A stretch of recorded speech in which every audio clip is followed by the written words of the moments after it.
ರೀ ನಾನು ಆಗ್ಲಿಂದ ನೋಡ್ತಾನೆ ಇದ್ದೀನಿ. ಅಯ್ಯೋ ಈ ಪ್ರೀತಿ ಮಾತಲ್ಲ ಯಾವಾಗಿಂದ ಬರ್ತ ಮರಯ್ಯ. ಅಲ್ಲ ರೀ ನಾನು ಅವಾಗಿಂದ ನೋಡ್ತಾ ಇದ್ದೀನಿ. ನೀವು ನೋಡಿದ್ರೆ ಏನು ನಿಂತು ಯೋಚನೆ ಮಾಡ್ತಾ ಇದ್ದೀರಲ್ಲ ಅಲ್ಲ? ಏನು ಇಲ್ಲ ಅನ್ಸ್ಯ, ಅಮ್ಮನ ಜ್ಞಾಪಕ ಬಂತು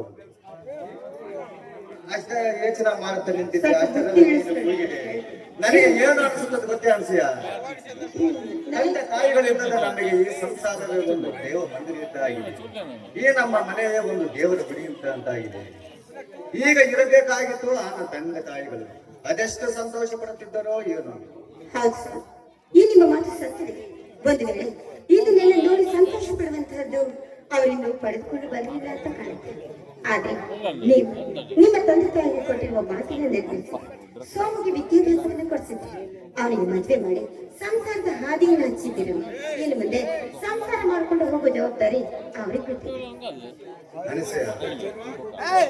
ಸಂಸಾರವೆಂಬ ಹಾದಿಗೆ ಹಚ್ಚಿದ್ರೆ ಮುಗಿಯಿತೆ, ಆ ಹಾದಿಯಲ್ಲಿ ಬರುವ ಕಲ್ಲು ಮುಳ್ಳು ತಗ್ಗು ದಿಬ್ಬ ಕಷ್ಟ ಸುಖಗಳ ದಾರಿಯನ್ನು ದಾಟಿದರೆ ಸಂಸಾರದ ನಿಜವಾದ ಕಷ್ಟ ಸುಖಗಳ ಇನ್ನು ಏನು ತಿಳಿಯದ ಹುಡುಗ, ಅವಳ ಕೂಡ ಅರಿಯದ ಹುಡುಗಿ, ಮೇಲಾಗಿ ಶ್ರೀಮಂತರ ಮಗಳು ನಮಗೆಲ್ಲ ಹೊಂದಿಕೊಂಡು ಹೋಗಬೇಕು. ಸಂಸಾರವೆಂಬುದು ಒಂದು ಸಾಗರದಂತೆ, ಎಲ್ಲದಕ್ಕೂ ಆ ದೇವರಿದ್ದಾನೆ. ಅವನು ಏನಂತ ತಿಳ್ಕೊಂಡಿದ್ರು, ಅವನು ನಿಮ್ಮ ಒಡ ಹುಟ್ಟಿದ ತಮ್ಮ, ನಿಮ್ಮಲ್ಲಿರುವ ಎಲ್ಲ ಒಳ್ಳೆ ಗುರುಗಳು ಕೂಡ ಅವನನ್ನು ಕೂಡ ತುಂಬಿಕೊಂಡಿದ್ರು. ಹಾಗಿದ್ದಾಗ ಇಂದಿನ ನಾಳೆ ಅವನು ಕೂಡ ಅರ್ಥ ಮಾಡ್ಕೊಂಡು ಜೀವನ ಮಾಡ್ತಾಳೆ. ಇದು ಹೆಣ್ಣ ನೋಡಿ, ಹೋಗ್ತಾ ಹೋಗ್ತಾ ಅವಳು ಕೂಡ ಹೆಣ್ಣಿನ ಧರ್ಮ ಏನು ಅಂತ ಅರ್ಥ ಮಾಡ್ಕೊಂಡು ಅವಳು ಕೂಡ ಜೀವನ ಮಾಡ್ತಾಳೆ. ಈಗಿನ ಕಾಲದಲ್ಲಿ ಇದನ್ನೆಲ್ಲ ಹೇಳ್ಕೊಡ್ಬೇಕೇನ್ರಿ?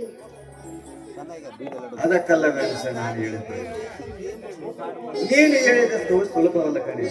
ಯಾವ ಊಟದಲ್ಲಿ ಯಾವ ಇರ್ತದೋ ಯಾರು ಬಲ್ಲರು ನೋಡು ಅನಸೂಯ. ಹುಟ್ಟುತ್ತಲ್ಲ ಅಣ್ಣ ತಮ್ಮಂದರು, ಬೆಳೆಯುತ್ತಲ್ಲ ದಾಯಾದಿಗಳು, ಇದು ಹಿರಿಯರ ನುಡಿ ಸತ್ಯ. ಹಿಂದೆ ದ್ವಾಪರ ಯುಗದಲ್ಲಿ ಕೌರವರು 101 ಜನ ಅಣ್ಣ ತಮ್ಮಂದರು, ಪಾಂಡವರು 5 ಜನ ಅಣ್ಣ ತಮ್ಮಂದರು. ಅವರ ಬೆಳೆಯುತ್ತ ಅಣ್ಣ ತಮ್ಮಂದರಾಗಿಯೇ ಬೆಳೆದರು. ಆದರೆ ರಾಜ್ಯಕ್ಕಾಗಿ ಕಿತ್ತಾಡಿ ಕುರುಕ್ಷೇತ್ರ ಯುದ್ಧವೇ ಆಯಿತು. ಅದಕ್ಕೋಸ್ಕರ ಒಂದಾದ ಮನೆ 2 ಭಾಗವಾಗುತ್ತೋ ಅಂತ ಅನುಮಾನವಾಗುತ್ತದೆ. ವಿಚಾರನೆಲ್ಲ ತಲೆ ತುಂಬಿಕೊಂಡು ಯಾಕೆ ರೀತಿ ಆಲೋಚನೆ ಮಾಡ್ತೀರಾ? ನೋಡಿ, ದಯವಿಟ್ಟು ಇಂಥ ಕೆಟ್ಟ ಮಾತುಗಳನ್ನ ಮಾತಾಡ್ಬೇಡಿ. ಹಾಗಲ್ಲ ಅನಸೂಯ, ಪೇಟೆ ಹೆಣ್ಣು, ತಂದೆ ತಾಯಿ ಇಲ್ಲದೆ ಯಾರ ಅಡೆತಡೆ ಇಲ್ಲದೆ ಬೆಳೆದ ಹೆಣ್ಣು, ಅದು ಇವನಾಗಿ ಮೆಚ್ಚಿ ಮದುವೆಯಾದ ಹೆಣ್ಣು. ಅವಳ ಮಾತಂದರೆ ಇವನಿಗೆ ವೇದವಾಕ್ಯ. ಎದರಿ ಬೆದರಿ ಬಾಳ ಸಾಗಿಸಬೇಕಲ್ಲ, ಎಲ್ಲ ಇರುತ್ತ ಅವಳ ಕೈಯಲ್ಲಿದೆ. ಅವಳು ಹೇಳಿದಾಗೆ ತಲೆ ಹಾಕುವ ಕೋಟಿ ಬಸವಣ್ಣನಾಗಿ ಬಿಟ್ಟಿದ್ದಾನೆ ಇವನು. ಅವಳ ಮಾತಂದರೆ ಇವನಿಗೆ ವೇದವಾಕ್ಯ. ಈ ರೀತಿ ಇರುವಾಗ ಸೋಮ ಎಲ್ಲಿ ನಮ್ಮನ್ನು ಬಿಟ್ಟು? ನೋಡಿ, ಇಂಥ ಅಪಶಕುನದ ಮಾತುಗಳನ್ನ ದಯವಿಟ್ಟು ಮಾತಾಡಿ. ನೋಡಿ, ಒಂದು ವೇಳೆ ಏನೇ ಬಂದ್ರು ಕೂಡ ಅದನ್ನ ನಾವು ಸುಧಾರಿಸಿಕೊಂಡು, ಅಕಸ್ಮಾತ್ ಅವರೇ ತಪ್ಪು ದಾರಿಯಲ್ಲಿ ನಡೆದಿದ್ದೆ ಆದ್ರೆ ಅವರಿಗೆ ತಿದ್ದಿ ಬುದ್ಧಿಯನ್ನ ಹೇಳಿ ಒಳ್ಳೆ ದಾರಿಯಲ್ಲಿ ನಡೆಸೋಣ.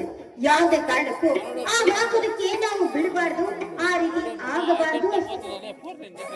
ಹಾಗೆ ಆಗಲಿ ಅನಸೂಯ, ಎಲ್ಲದಕ್ಕೂ ಆ ದೇವರಿದ್ದಾನೆ. ಏನೇ ಬಂದರು ನಡೆಸಿಕೊಂಡು ಹೋಗಬೇಕು. ಒಂದು ಮಾತು ಅಂದರೂ ಬಯಸಿಕೊಳ್ಳಬೇಕು. ಇದು ನೀನು ನಡೆಸಿಕೊಡಬೇಕಾದ ಕರ್ತವ್ಯ. ಇದಕ್ಕೆ ನಿನ್ನ ಒಪ್ಪಿಗೆ ಬೇಕು. ಆಯ್ತು ನೋಡಿ, ಈಗ ಇದನ್ನೆಲ್ಲ ಬಿಟ್ಟು ಬನ್ನಿ. ತುಂಬಾ ಊಟ ಮಾಡ್ಬನ್ನಿ. ನಾನು ಆಗ್ಲೇ ಊಟ ಮಾಡ್ಕೊಂಡು ಬಂದೆ. ಬನ್ನಿ, ನೀವು ಊಟ ಮಾಡಿ.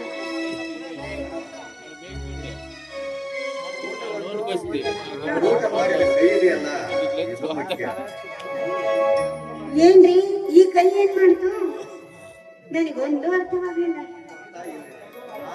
ಇದು ಅರ್ಥ ಆಗಿಲ್ಲ. ಎಲ್ಲ ಚಿಂತೆಯನ್ನು ಮನಸ್ಸು ಅದೃಷ್ಟ ದೇವತೆ ನನ್ನಲ್ಲಿ ಎದುರಿರುವಾಗ ಆ ಚಿಂತೆಯನ್ನು ಮಹಾ ನೋಡಿ, 100 ಚಿಂತೆಗಳು ಮನ ಮಾಡಿದ್ರು ಕೂಡ ಹಗಲು ಇರುಳು ಎನ್ನದೆ ನಮಗೋಸ್ಕರ ದುಡಿದು ನಮ್ಮ ಏಳಿಗೆಗೋಸ್ಕರ ಬದುಕ್ತಾ ಇದ್ದಾರೆ. ಹೀಗಿರ್ಬೇಕಾದ್ರೆ ಖಂಡಿತವಾಗ್ಲೂ ಈ ನಿಮ್ಮ ಆಸೆಯನ್ನು ನೆರವೇರಿಸೋದಕ್ಕೆ ಸದಾ ಕಾಲ ನಾನ್ ನಿಮ್ ಜೊತೆಯಾಗಿರ್ತೇನೆ. ಎಂತ ಹೆಂಡತಿ ಸಿಕ್ಕಿದೆ ನಿನ್ನಂತ ಹೆಂಡತಿಯನ್ನು ಪಡೆದ ನಾನೇ ಧನ್ಯ. ಇರಲಿ, ನನ್ನದೊಂದು ಕೋರಿಕೆ. ಅಂದು ನಿನ್ನನ್ನು ನೋಡಲು ಬಂದ ದಿನ ಆ ಹಾಡಿದ ಹಾಡು ಮತ್ತೆ 2 ಸಲ ಹೇಳು. ನೋಡಕ್ ಬಂದಿದ್ದ ಬೇರೆ ದಿನದವಳು ಯಾರು ನೆನಪಿಲ್ಲ. ಕಣ ಮದುವೆ ಸಂಭ್ರಮದಲ್ಲದು. ಅಲ್ಲ ಹೆಣ್ಣೊಳಗ್ ಬಂದ ಒಂದು ಹಾಡು ಮದುವೆ ಸಂಭ್ರಮದಲ್ಲಿ ನಾನು ಬದ್ಲಿಂಗಿದ್ದೆ ಆಗಿದೆ ಅಂತ ನಿಮ್ಗೆ ಹಾಡು ಅಂತ ಅನ್ಸುತ್ತೆ. ಇವಾಗ ಆಟ ಇಲ್ಲ ಹೇಳು. ಅವತ್ತಿನ ಬೇಡ ಬೇರೆ ವರ್ಷದ ಹಾಡು ಹೇಳ್ತೀನಿ.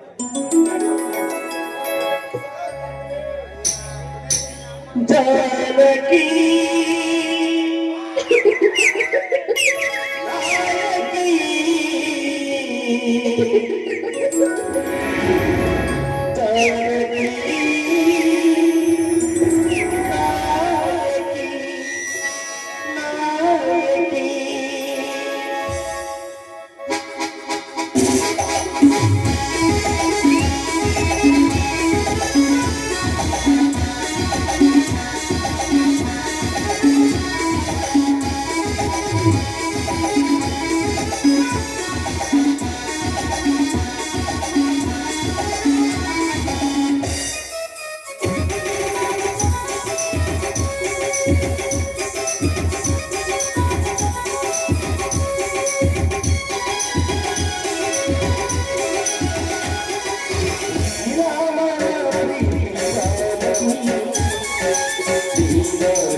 ಠಠಠಠ